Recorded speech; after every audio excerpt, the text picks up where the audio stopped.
de hoje. Então, pensando no Agosto Dourado, né, a gente então tem um tema específico cada ano, né, nessa iniciativa, né? Então, a gente tem um mês, que é um mês inteiro, né, onde esse tema é debatido. A gente tem uma semana que elege, então, um tema específico para cada ano, e o tema desse ano, que foi o que nomeou essa palestra, é proteger a amamentação é uma responsabilidade de todos, né? Eu fiquei pensando em como começar a falar, e aí decidi fazer duas introduções, assim, de esclarecimento. Então, a primeira que eu gostaria de falar, que eu achei que fosse importante a gente começar justamente por esse ponto, é esclarecer um pouco a separação do que é individual, o que é coletivo, né? Então, quando a gente tem um mês que a gente fala sobre a importância da amamentação, a gente está falando de um senso coletivo, de debater esse tema e de trazer informação para as pessoas sobre isso. A gente não está falando sobre escolhas individuais. Por quê? Porque a gente só pode pensar, né, em uma escolha consciente, acho que é muito o que busca esse mês, se a gente percebe que as pessoas estão tendo ciência dos motivos que fizeram elas escolherem, seja amamentar, seja não amamentar, e até outros temas mais amplos, como quando a gente vai pensar em via de parto, né? Então, as pessoas precisam ter ciência dos motivos dessa escolha, elas precisam ter conhecimento sobre a importância dessa escolha delas, e principalmente, né, a gente tem que ter apoio, um apoio assim conjunto de todos, né? Como acho que o tema desse ano fala, para daí a gente poder falar que houve uma escolha, né? Então, se isso não aconteceu, essa escolha não foi consciente, né? Importante também dizer que a amamentação ela está muito inscrita na cultura. Então, ela é uma experiência social, né? Mas também por isso que ela é muito delicada, uma questão muito delicada, e é por isso que eu pensei em começar falando disso, porque ela, ao mesmo tempo, ela é uma experiência social inscrita na cultura. Então, a gente vai ver que, dependendo da época ou de onde a gente está, a gente vai ter um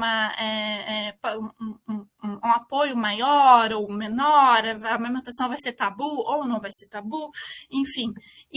Mas, ao mesmo tempo, ela também é uma relação muito individual entre a mãe e o bebê, né? Então, por isso que é importante a gente entender que o tema é vamos esclarecer, mas a escolha é dessa mãe e, né, juntamente com todo o contexto dela, com este bebê, pensando sempre que é o corpo dela, né? É o corpo dela que irá gestar, é o corpo dela que irá amamentar. Por isso que eu acho que eu gosto e eu percebo que as últimas campanhas não vêm falando tanto sobre essa ideia de amamentação como amor líquido, porque a gente pode sim amar de outras formas, né? Então, quando a gente faz esses temas, a intenção não é julgar, né, a escolha de ninguém, e sempre esclarecer, né, que apesar da amamentação ser um momento muito importante para a vinculação da mãe e do bebê, esse vínculo pode se estabelecer de várias outras formas, né? Dito isso, eu acho que a segunda introdução e esclarecimento que eu gostaria de passar é falar um pouco sobre o que é a doula, né? Porque a gente começou, então, falando que eu sou doula, e eu sei que tem muita gente que não conhece. Então, a doula ela é uma figura que ela sempre existiu, né? Mas antigamente de uma forma mais informal. Se a gente for ver ao longo da história, e eu até escolhi poucos para não ficar muito longo aqui, mas eu vou mostrar para vocês várias imagens, desde o Egito Antigo. Nós vamos ter também algumas civilizações no Peru, civilizações indianas, em que vocês vão ver que em todas essas imagens de trabalho de parto, há sempre alguma mulher que está, então, auxiliando esta mulher, né, no trabalho de parto, e a gente vai ter mais alguém. Este mais alguém em um trabalho de apoio, segurando essa mulher na frente dela ou atrás dela. Eu até tentei trazer uma imagem também mais recente, há alguém ali, então, enxugando um suor, segurando uma mão, e essa é a doula, né? Ela vai dar um apoio físico, emocional e de informações à gestante. Antigamente, isso era feito por aquela vizinha, aquela madrinha, aquela pessoa que tinha alguma experiência, né, com a maternidade, e ficava ali à disposição, olhando para a gestante. né? Porque os outros profissionais, eles vão estar, às vezes, muito envolvidos com as questões, então, de segurança do bebê, e essa mulher, então, a doula vai estar disponível para passar essa segurança emocional, então, para essa gestante em trabalho de parto, né? A amamentação, a gente também tinha essa figura, né? De alguém, uma vizinha, uma madrinha, alguém que estava ali ajudando, auxiliando e prestando um apoio à mulher, né? Então, mais ou menos é isso que é a doula. Depois, nos anos 70, a gente teve um redescobrimento dessa função, foram feitas pesquisas e percebeu-se, então, que partos onde havia uma mulher fazendo este papel tinham, assim, resultados muito favoráveis, inclusive no andamento do trabalho de parto, e também a interação da mãe e do bebê. Por isso que eu achei que era legal trazer isso aqui, porque a interação mãe e bebê tem uma relação muito próxima à amamentação, né? Então, uma das coisas que foi vista também é que os partos onde havia doula, e principalmente por quê, né? Porque os partos onde há um resultado favorável, onde você percebe que a gestante está feliz com, né, está contente com o desfecho do trabalho de parto, há um maior índice de sucesso na amamentação, né? Então, há também uma relação, né, com o parto por via vaginal, o parto natural, por uma questão hormonal também, né? Porque quando a gente entra em trabalho de parto, o corpo acaba descarregando hormônios, né, que vão favorecer a descida do leite, né? O bebê vai estar um pouco mais preparado. Às vezes não é só a questão de ter o parto via vaginal. Entrar em trabalho de parto já vai favorecer, então, esse sucesso na amamentação, né? Eu até coloquei nesse slide, assim, um pouco todos esses tópicos, né? Porque é quase como um ciclo, né?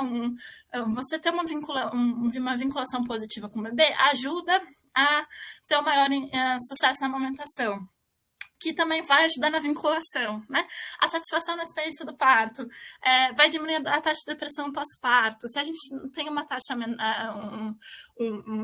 a depressão pós-parto também vai influenciar bastante, né, no sucesso da amamentação. Então é todos esses aspectos. Quando a gente fala de sucesso na amamentação, a gente precisa debater todos, né? E aí, assim, falando rapidamente, então, sobre hormônios, a gente tem dois hormônios que são muito envolvidos, então, com a amamentação, que é a ocitocina e a prolactina, né? Hormônios, assim, presentes na vida da mulher durante o trabalho de parto, durante a amamentação. E a gente fala que esses hormônios são hormônios tímidos, né? Ou seja, eles precisam de um ambiente de segurança e um ambiente de conforto para que eles possam ser secretados pelo cérebro, né? Então, quando a gente tem a ocitocina, que é o hormônio que dá a vinculação, que dá tranquilidade, que dá uma sensação de a vinculação com o bebê, né?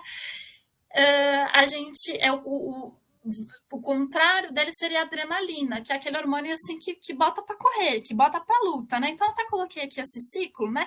Que seria um ciclo onde a gente tem medo, a gente tem tensão e tem dor, né? Novamente, então, num aspecto cíclico, e aumenta a adrenalina, enquanto o contrário seria um ciclo onde a gente pode sim, perceber que tem um relaxamento, há uma aceitação de todo o processo, como um ciclo positivo de liberação de ocitocina, né? Então, a gente tendo ocitocina e menos adrenalina, a gente vai ter mais secreção de leite, né? Tanto, eu estou dizendo isso, que esses hormônios, tanto no trabalho de parto, quanto depois na amamentação. Outra questão muito importante da gente falar é a hora dourada. O que é a hora dourada, né? É o primeiro momento após o nascimento, a primeira hora depois do nascimento, né? Então, muitas pesquisas têm indicado isso, já é recomendação da OMS, já é recomendação em muitos países, que durante a primeira hora depois do trabalho de parto, primeira hora de vida do bebê, esse bebê seja mantido perto da mãe, pele a pele, né? Por quê? Porque isso vai manter o calor, né? Vai aproveitar o estado de alerta do bebê para que ele possa amamar nessa primeira hora de vida. Esse leite que desce é o leite que a gente chama de colostro, que é a primeira imunização do bebê. Isso vai aumentar as chances da mãe conseguir amamentar depois, né, dos 6 meses de vida, vai diminuir a chance de morte neonatal. E aí, o que acontece, né? Esse período onde há essa hora dourada também é um período em que a mãe vai expulsar a placenta, né? Depois do trabalho de parto. E é o momento que a gente tem um pico de ocitocina. Então, de liberação desse hormônio, né? Da ocitocina. Então, é muito interessante que o bebê esteja ali próximo à mãe, né? Também porque quando ele mama, então por isso que eu falei, é tudo muito cíclico. Quando o bebê mama, ele vai estimular, então, né, o seio da mãe, vai estimular as contrações uterinas que vão fazer com que aquela placenta saia com maior facilidade depois do trabalho de parto, depois do nascimento, né? A placenta, a saída da placenta inclusive faz parte do trabalho de parto, mas depois da saída do bebê vai favorecer então que a placenta saia, seja expulsa, né? E aí uma questão muito importante é que todos os mamíferos têm um fenômeno que a gente chama de imprinting, que é esse primeiro olhar da mãe para o bebê. Então, você vai ver isso em todos os mamíferos, né? Eu até pus uma imagem para ilustrar isso. É um momento, assim, de reconhecimento e de vinculação mútua entre a mãe e o bebê. E isso, né, vai favorecer, então, que diminuir a chance, como eu falei, de tudo aquilo, da pressão pós-parto, favorecer a amamentação, favorecer a vinculação, né? Então, até aqui eu coloquei o quanto que isso está nas recomendações da OMS, né? Eu trouxe, então, aqui um panfleto, um pôster, na verdade, que inclusive foi divulgado em hospitais, foi posto para que seja fixo em hospitais, falando em como trazer mais sucesso para a amamentação, né? Então, eu queria destacar alguns pontos. A gente tem ali o número 4, que fala sobre, então, isso que eu estava falando, de facilitar o contato pele a pele, não fornecer aos recém-nascidos a amamentação ou líquidos que não seja o leite materno. Então, a gente sabe que em muitos hospitais o bebê já sai ali depois do trabalho de parto recebendo algum leite materna, algum leite artificial, né? Muitas vezes em bicos, e isso pode prejudicar a amamentação. Então, a menos que seja indicado, é interessante que não seja inserido nenhum líquido, né? Ou alimento que não o leite materno para o bebê. Né? Permitir que as mães e os filhos fiquem em alojamento conjunto. Aconselhar, então, isso que eu estou falando, sobre os riscos da mamadeira, dos bicos, das chupetas. Então, a gente tem alguns riscos, acho que depois eu vou falar mais disso, mas que com a inserção, por ser diferente ali, né, o bico da mamadeira e o bico do peito, que isso possa dar uma confusão ali que vai atrapalhar a amamentação. Então, aqui, inclusive agora, eu trouxe essa figura que mostra isso, né? Então, vocês podem perceber que quando o bebê ele suga o seio da mãe, ele vai movimentar muitos mais músculos, né, da face, ele vai abrir a boca, assim, o bico do seio da mãe vai ficar muito assim dentro da boca dele, muito mais do que a mamadeira. Então, o movimento é muito diferente, a sucção é muito diferente, o bico, a forma como o bico da mamadeira fica na boca do bebê é muito diferente. Isso pode fazer com que ele confunda e ele vá ao seio materno depois de utilizar algum bico artificial com uma pega incorreta, o que vai fazer com que essa mãe tenha dor. Ele não consegue mamar direito, a mãe fica com dor, racha o seio, e aí a gente acaba tendo ali uma questão de muitas mães que acabam parando de amamentar por conta disso, né? Trouxe aqui, então, quais são esses 10 passos, né? Mas eu acho que eu até vou dar uma passada, porque eu acho que o principal ali é o que a gente falou, né? Mas quem quiser tá ali. E aí agora eu queria falar também, então, um pouco sobre esse contexto cultural do que é a amamentação, né? Então, por exemplo, a gente tinha, na década de 30, a gente tinha muito essa veiculação de propagandas que diziam assim para a mãe dar leite condensado, né, para o bebê. Então, isso mostra o quanto que, ao longo do tempo, a gente vai mudando um pouco assim, os tabus e as relações que estabelecem a ideia da amamentação. Né? Então, antigamente, a gente tinha as amas de leite. Então, amamentar era uma coisa muito para quem era pobre, né? Quem não era algo muito bem visto. Depois a gente teve também um período que houve um discurso higienista com relação aos corpos, mais ou menos nesse tempo que eu estou dizendo para vocês, a década de 30, onde a ideia do corpo feminino e principalmente a ideia de tudo o que não era muito enlatado, né? Muito assim, cheio enfim, momento histórico que estávamos vivendo, de descoberta de bactérias e tal. Então havia um medo muito grande, né, do que era o corpo. Isso favoreceu para que o mercado viesse muito forte a respeito da veiculação de propagandas a respeito de leites artificiais, né? E aí também que a gente tivesse todo esse contexto associado ao corpo de esconde, né? Esconde com paninho, não pode amamentar em público, né? A gente chegou até a ter durante um tempo, acho que ali nos anos 70, principalmente, um período onde o leite em pó era distribuído em hospitais, né? Já havia uma amostra, as mães já saíam com uma amostra, então elas davam para o bebê, aquilo parecia mais prático, né? E isso acabou trazendo assim, resultados bem negativos na amamentação, né? E uma outra questão cultural que são as crenças. Então, todas aquelas crenças de leite fraco, enfim, todas as crenças que vão ali afetando, né, a confiança daquela mãe, né, e muitas vezes fazendo ela parar de amamentar. A gente tem uma das iniciativas do Agosto Dourado é o Mamaço. O Mamaço é um encontro justamente para que a gente possa acabar com esse tabu, né, da amamentação, em onde muitas mulheres se encontram, né, ultimamente a gente tem ocorrido virtualmente, né, mamaços virtuais, mas anteriormente à pandemia, então a gente tinha em espaços públicos, né, onde mulheres iam e amamentavam, né, para mostrar o quanto que isso é um ato natural, que não deve ser sexualizado, porque é um ato natural e, assim, não precisa ser escondido, né? Bom, um outro tabu muito grande que a gente tem e que as pessoas, às vezes, muito não com uma maldade, né, defendem a amamentação como um ato instintivo e natural. E eu acho que eu gostaria de levar essa questão, né? Levantar. Será que é instintivo e natural? Se a gente sabe que muitas mulheres não têm esse sucesso, né? Se é que a gente pode chamar de sucesso, mas assim, não conseguem amamentar o quanto elas gostariam, né?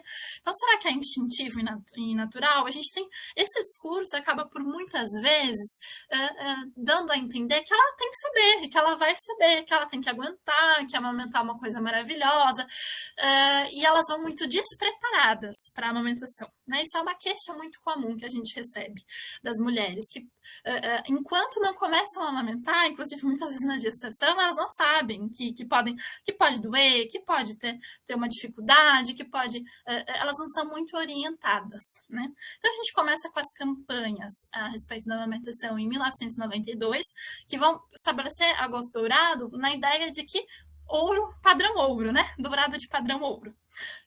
Hoje em dia, essas campanhas estão em 160 países, né?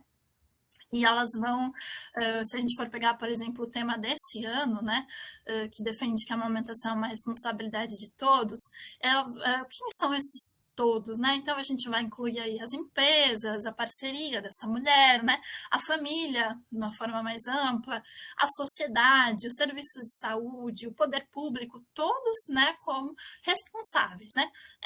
Por exemplo, essa iniciativa de hoje já é a demonstração do quanto que, né, o poder público, a sociedade, todos estão envolvidos nessa campanha, né, bom, vamos debater sobre isso, vamos trazer informações, né?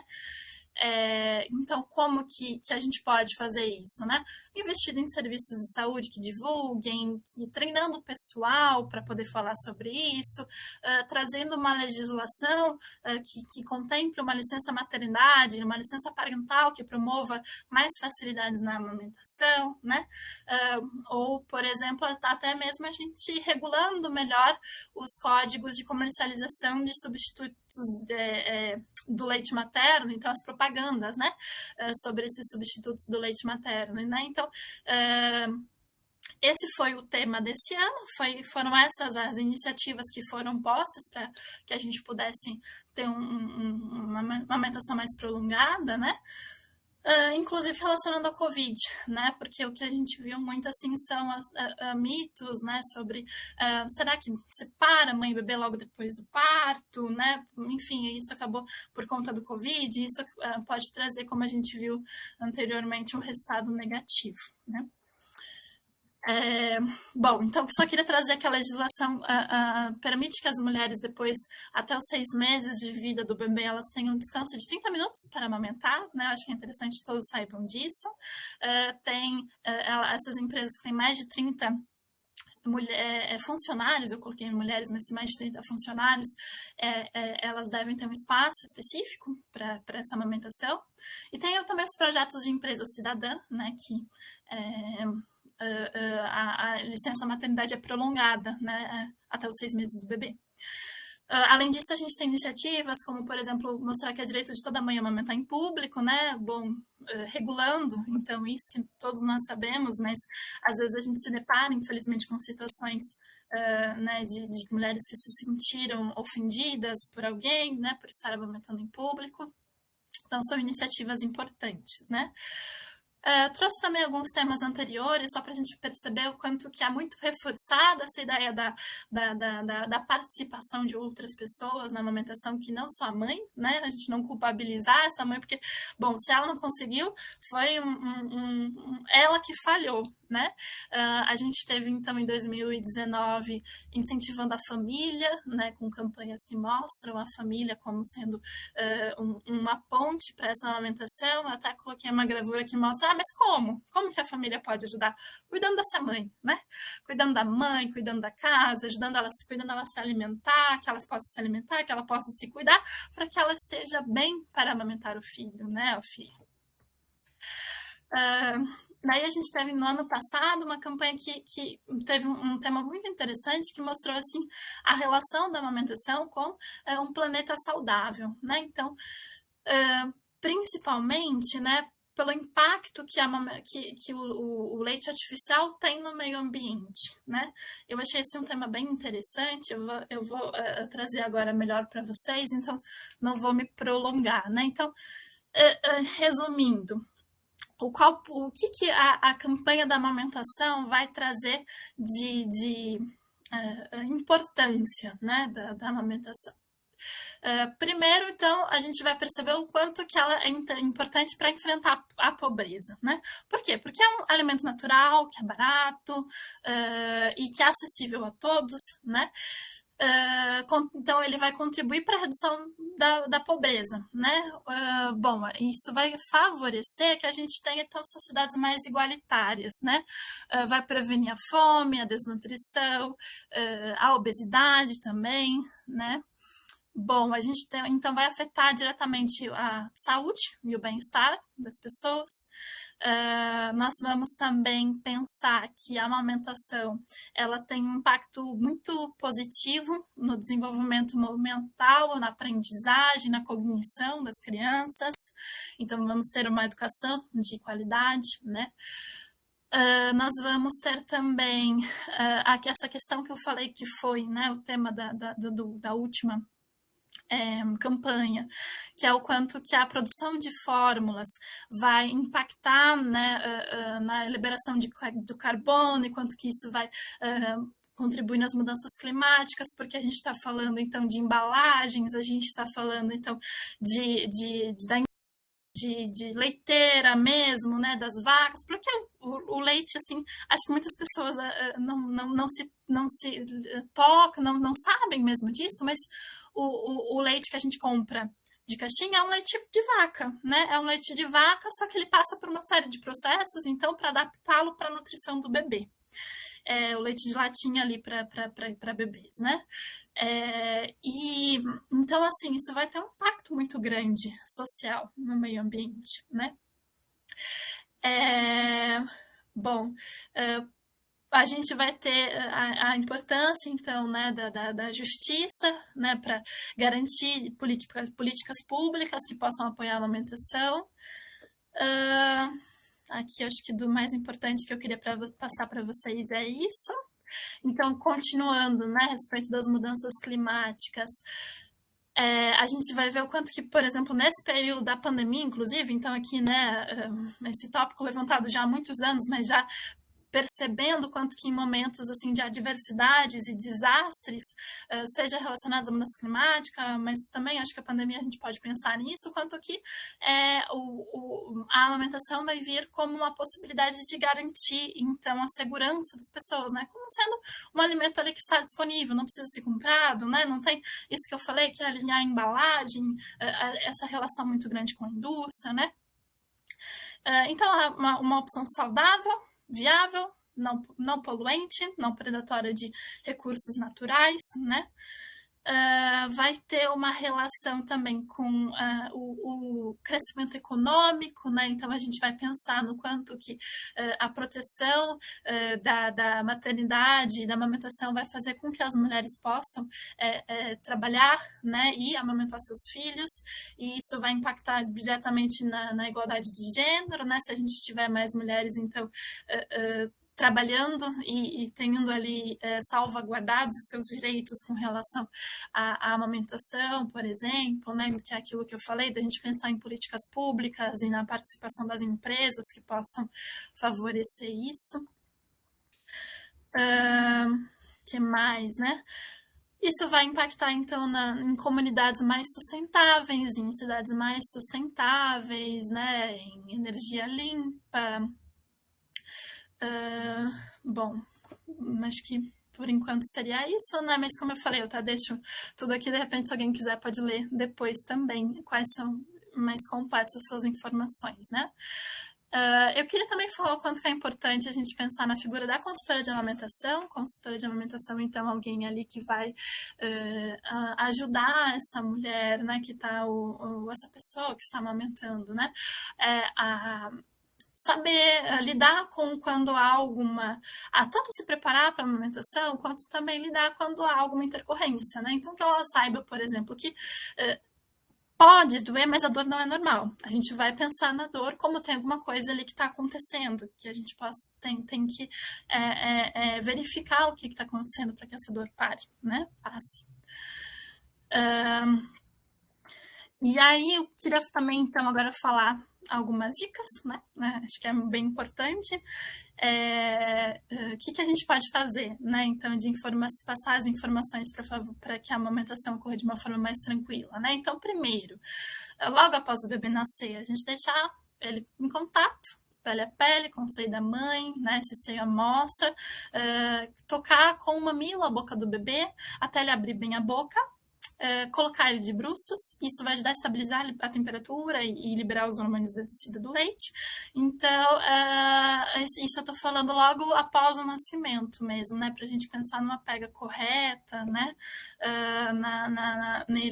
Naquele momento da hora dourada, que vai favorecer depois o sucesso dessa amamentação prolongada, né?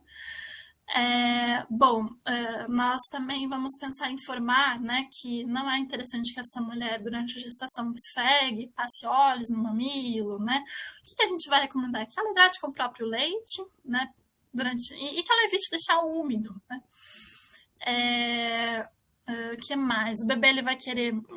É interessante saber quais são os sinais, né? Quando o bebê quer mamar, geralmente ele vai estalar a língua ou vai chupar o dedo. Essa mulher, então, ao oferecer o seio para o bebê, ela vai segurar ele com a forma da letra C, né?